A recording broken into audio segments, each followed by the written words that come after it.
I didn't want to join issues with Alhaji Kọlington, and I will never join issue with him. But then Binu Sinwawi. The only Binu tí mo bí sí Alhaji Kọlington ni pé nígbà tí ìyá tí wọ́n kú, nígbà tí ìyá Alhaji Barrister kú, mo ṣe ọmọ fáwọn méjèèjì. Báwo ni ìyá tèmi ṣe máa kú?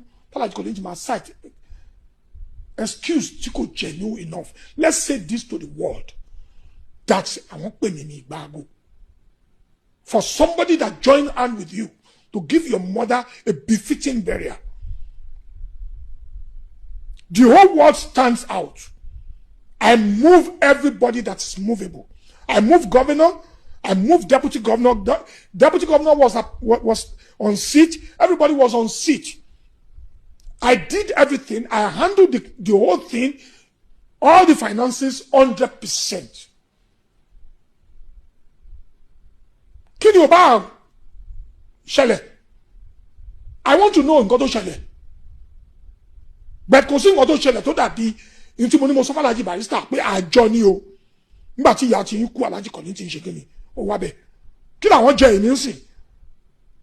Ṣé àwọn fi gbé sọ́ọ̀rì nìkan làwọn máa jẹ mí? Nígbà tó wà láyé wọ́n wà láàyè wọ́n wà lálàáfíà ara nǹkan kan ò ṣe wọ́n. Wọ́n wà lórí ìdùbúlẹ̀ àìsàn.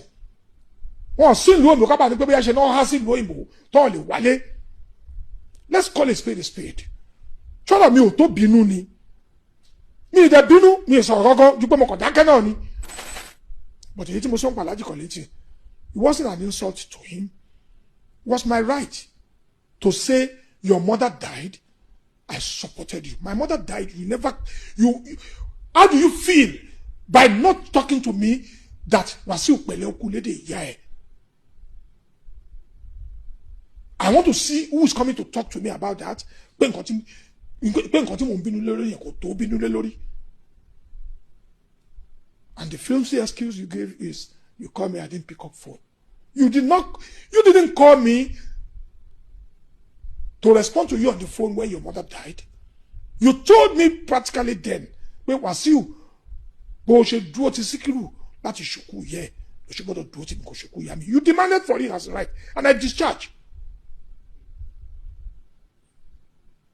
Why would it be my turn? And you pay me back in that manner, and you want me to keep mum not talking?